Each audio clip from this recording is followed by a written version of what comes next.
If you're building a SaaS business, achieving compliance with SOC 2, ISO 27001, or other in-demand frameworks can unlock major growth for your company and establish customer trust. However, this process is often time-intensive and very costly. Vanta automates up to 90% compliance, getting you audit ready quickly and saving up to 85% of associated costs. And Vanta scales with your business with a market-leading trust management platform to help you continually monitor compliance, unify risk management, and streamline security reviews.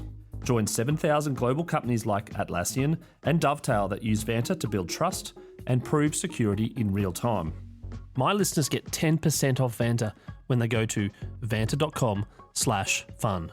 That's vanta.com/fun. Hi, I'm Chris Titley, and this is Fintechfun, the podcast where I speak with Australian fintech founders and executive management and have some fun along the way, gaining insights about the person behind the brand. Fintechfun is part of Day One, the network dedicated to founders, operators, and investors. I'm joined by Anson Parker, Chief Product Officer at Up Bank. Anson, thanks so much for being part of this series. Pleasure, Chris. Thanks for having me on.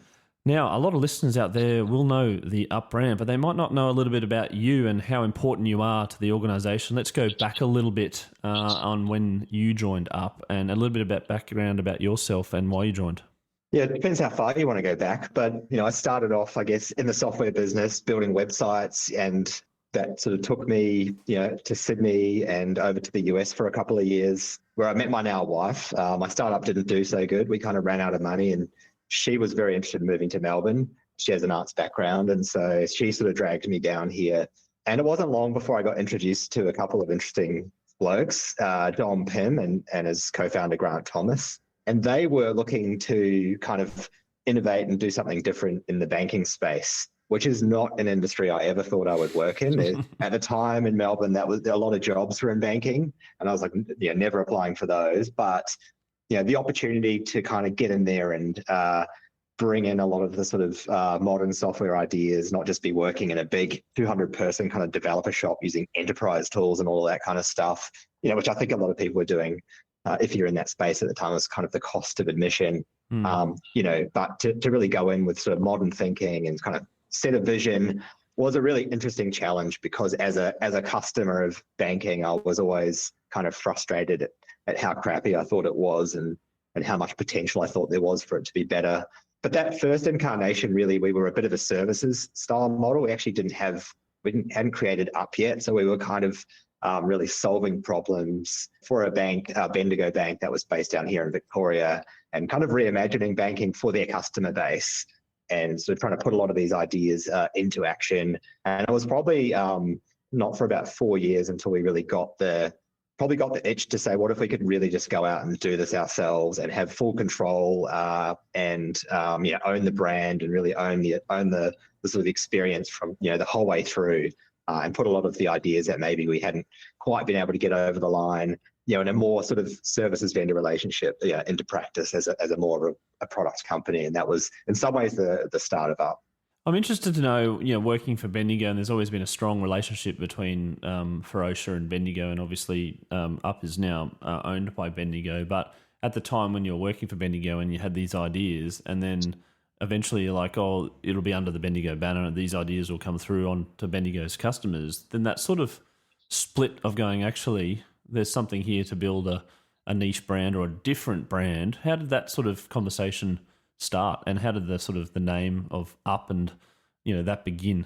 Yeah, we learned some lessons, I think, working in that services model and basically building software for an existing customer base. That's a really challenging thing to do, as it turns out. And I think the interesting thing about banks is they have this, the complete saturation of the market. Effectively, every adult Australian has a bank account.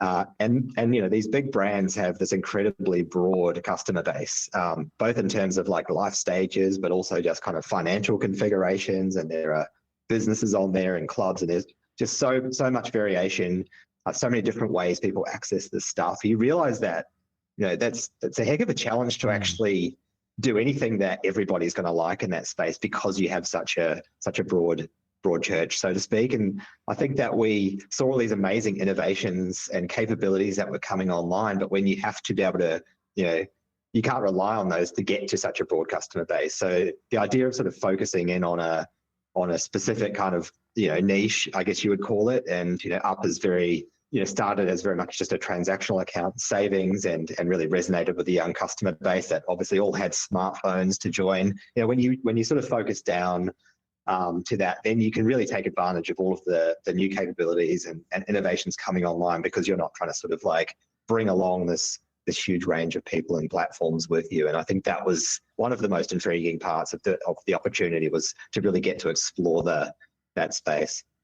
And then under the brand Up, and then when the launch happened and sort of the beta launch and the beta testing, and then growing from zero customers, broadly speaking, to where you are now, I think the last Bendigo figures is somewhere north of 800,000 or around 800,000 customers. Why do you think people morph towards Up, and what are they doing differently? And going back to some of the early features that I suppose was the hook for some people to go, actually, this is really fun, before we get onto the challenges of the new products, etc. But, what was the initial kind of hook to get people going, hey, this is reimagining banking?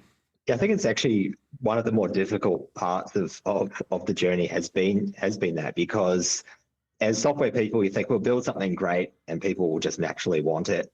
But of course, you have this friction, particularly with money and people's banks, where that high perceived cost of switching, like we talk about a lot in the industry, which is, even if maybe it's not so much work for people to move to a new bank, in their minds it is actually a lot. And so it's not enough to be, just that bit better than the competition. I think you really have to come to market with something really different.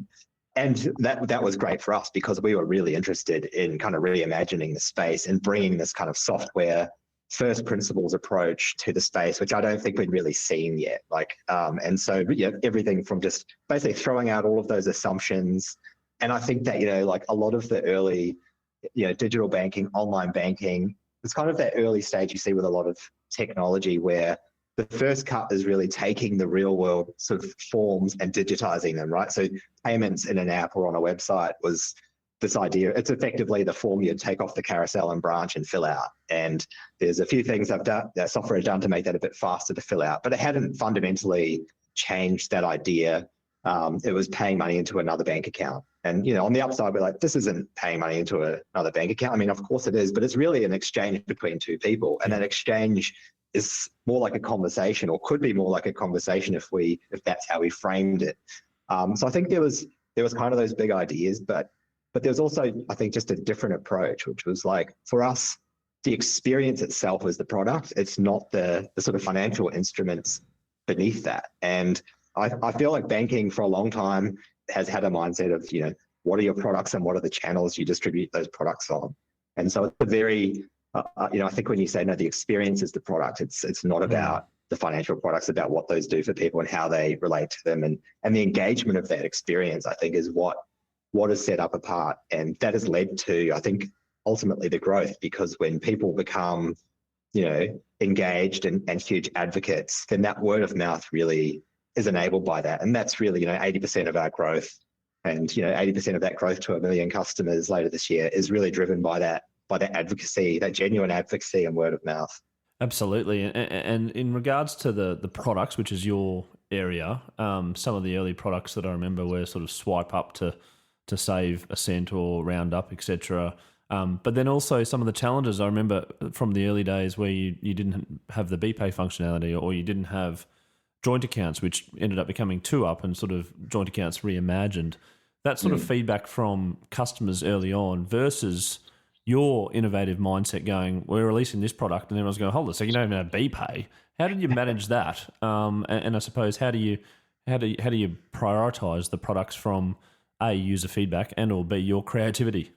Up was very much that, that lean startup mindset of like, get that minimum viable product into market and go from there. And for us, that meant launching without payments of any kind. So really, you could download an app, you could add money to it. The only way to use that money was to tap a card at a merchant or grab cash out of an ATM. So very, very minimum.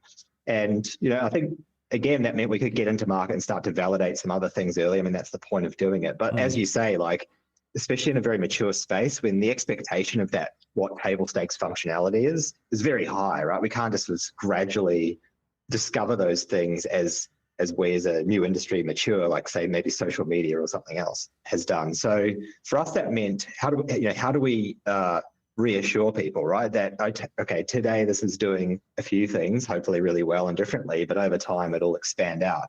And one of the ways we did that was by being transparent about that and publishing, our roadmap, which we called the tree of up, which was a very sort of visual, engaging way to understand that, okay, these guys are going to become a bank at some point and provide all that functionality that I would expect. And this is kind of the way they're doing it. And I think, we also just really focused on releasing fast, releasing often. And so building that trust and confidence in people's minds that we're actually going to get there relatively quickly, even if we didn't have it today. So I think in terms of do we build BPay or do we build something that may seem a bit gimmicky, right? Like a pull to save. I mean, I feel like the brilliant thing about the Up journey is the trust we've had from the original founders and from Bendigo now to make these bets and to try new things and kind of do things our own way. And for us, a feature pull to save, which, for listeners, I guess that don't know what I'm talking about, effectively that pull to refresh gesture that you'd use on email. In Up, if you do that, it'll flick the spare change of your balance into a savings account. And, I think that feature is amazing for a couple of reasons. I guess if I do say so myself, the first is that it signaled the reason we're able to build it was because we got rid of pull to refresh. And so we actually introduced this completely real-time nature of Up so that if you had the app open and your credit card or your debit card, I should say, got charged, you would see that transaction happen. Or if someone paid you, you would see that. So you didn't ever need to refresh anymore. It was just always kept up to date.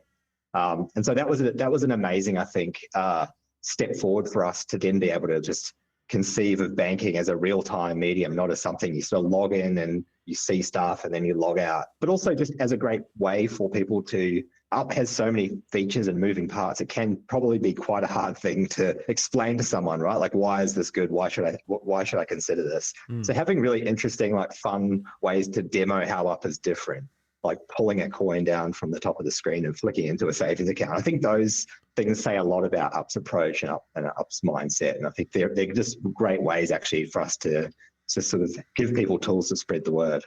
You mentioned the word bet then in terms of a product which people might use or might not use. Some bets may not work and some bets, obviously like the pull up to save works. What's something that you're most proud of on Up and seeing the progress from a product point of view of where that where that has gone? Obviously that Flick to Save one has generated millions of dollars of savings for people, but is there others there that you're proud of as well? I mean, I really love a feature we built called Maybuy. Which was kind of a twist on the buy now, pay later space, which, at the time we launched that feature, I mean, I think that space is still enormous, but just with all the press and media attention it was getting at the time too. I mean, it seemed like every bank in the country were going from sort of critics of the space to then jumping on board and launching their own product.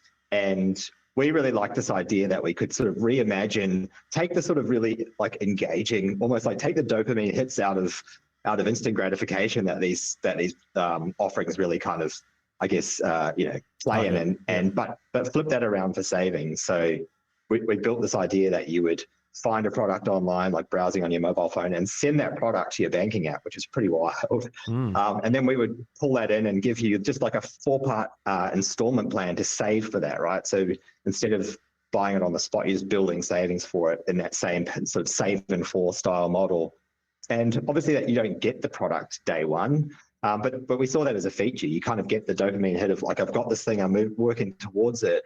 But if I decide at any point along that journey, you know what, I don't really want this anymore. Or once I've saved up for it and that the cost of that item is maybe a bit more real, that I could decide I'd rather just have that money and use it for something else. So I think that it just is a great sort of, I think, demonstration where you can sort of play in the fun, engaging space. Savings doesn't just have to be this kind of stern lecture of financial discipline, right? It can actually be a really engaging experience, and that experience can teach you lessons without being patronizing or kind of, paternalistic or whatever the word is. Yeah, no, I agree. And that's something which, as a parent, it's a bit of a tricky one to sort of educate your kids around savings, and because generally when they save $3, they want to go and buy a Slurpee or something. So it's anyway, interesting one. Moving on to the future of banking, and there's probably some things that are in the pipeline for Up, and some things you might want not be able to tell me, but some things you might be able to tell me.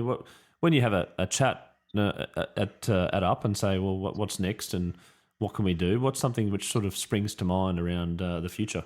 Well, I think a really interesting one is this idea of a subscription offering in Up, which we're calling Up High. So that's like, I guess the one line sort of pitch for that is, can we make something compelling enough that customers choose to pay for it? And it's effectively flipping the idea of bank fees on its head, right? Like Up is sort of no monthly fees. We're very, very much a fee-free operation. So we're not imposing fees for using Up. But what if customers actually wanted to pay us a fee for, additional value and benefits? And I think, this could be seen as like, hey, is this a way for banks to reinvent what bank fees are? That's putting the customer at the center.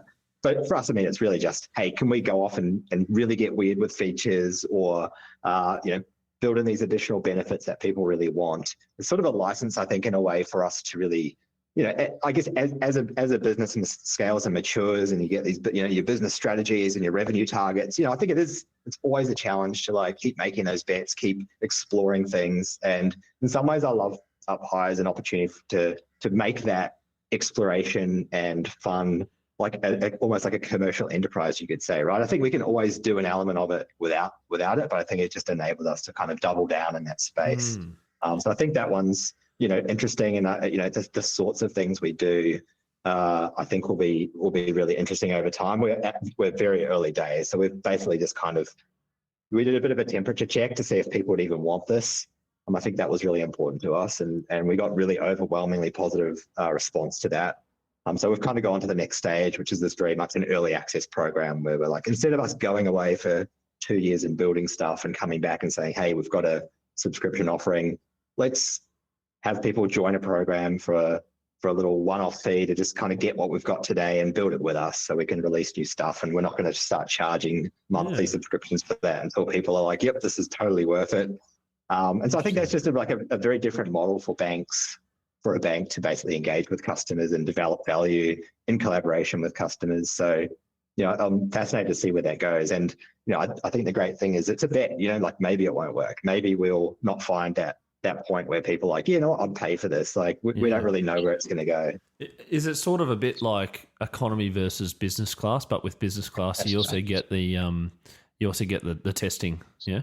Well, yeah, I mean, I think that's my issue with that analogy is probably like, my theory on business class, at least, my hot take is like business class is only good because economy sucks, like it's not like business class is actually good. Like the food in business class is probably like pretty average food. If you went to like a restaurant and got that, you're like, that was okay, right? Like, so we don't want to be in a model where we're like, oh, well, the free product's kind of a bit crap or like pretty limited, and which, it's a common sort of freemium like model, right? Where it's like, oh, you can do a little bit and free, and then as soon as you want to do more, we'll charge you. We'll sort of put these ceilings in that you're going to hit. That we're really trying to avoid that with the paid product. Of course, everyone wants everything for free, but if we want to maintain that really, really strong free product, that's going to work for most people out of the box. And the sort of things you might pay for might be more about, hey, I want more configurability or additional stuff that maybe I don't need, not just kind of like, hey, my meal sucks in economy, and if I want a half decent bite, I've got to pay. Well, there you go. Well, that certainly explained that analogy and why that analogy is not so with Up High. So I thought there might have been a reference with the high being in the sky and aeroplanes, etc., but maybe not. Anson, thank you for talking about the I suppose early updates to where you are now and all the products, and obviously being the chief product officer, you're pretty well known, but also not as well known as some of the founders, I suppose. Can you talk about yourself and what you do in your downtime? And is there something out there that some of the listeners might not know a little bit about you? Yeah, sure. I mean, I'm originally a Kiwi, but live in Melbourne now. I have a young family. I have 3 kids somehow. So we have a 7-year-old boy, and we had twin girls 3 years ago. So we're fabulously busy running around after them.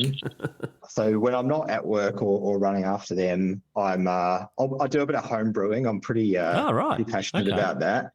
And like to cook things over fire, and then probably run those calories off every now and then with a bit of jogging. And I'm learning to surf as well, which is humbling in in your 40s. That's it's a tough time to take up a sport like that. But I think it's pretty fun as well. So, two questions on the back of that. One, what's your favourite beer then, if you're a brewer?